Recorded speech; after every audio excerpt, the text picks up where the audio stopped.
The first time I heard the word AIDS was around about 1981.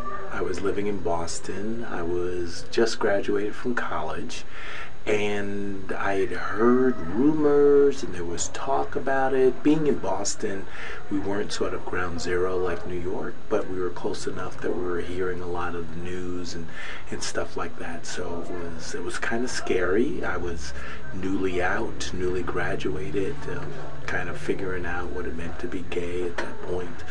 And so it was kind of scary. And then pretty soon after that, I actually had a couple friends who got sick and died, so I kind of came up close and personal with it pretty quickly. And at that time, it was a death sentence.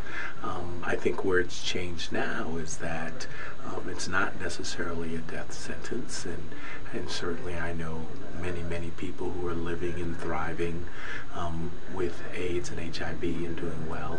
But it does raise a lot of issues. I mean, there's a lot of things in the community about what does it mean to be HIV positive? Is it good or is it bad? Is it a stigma? And so all of that, I mean, I think now AIDS is much more complex than ever.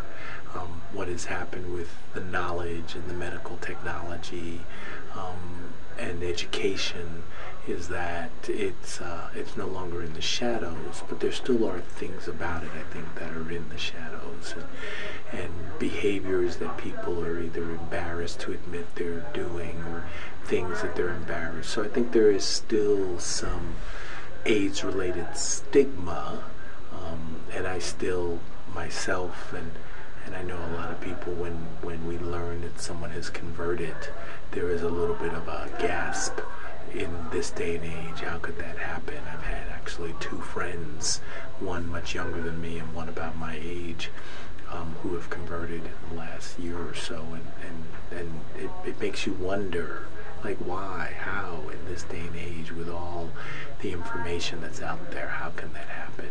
And it can happen pretty easily, which is a sobering thing. I mean, I've been very fortunate. I have absolutely dodged the bullet myself so many times. I've had sexual partners that have subsequently died of AIDS when I was younger, and that we did not have safe sex, and you know, I've been lucky.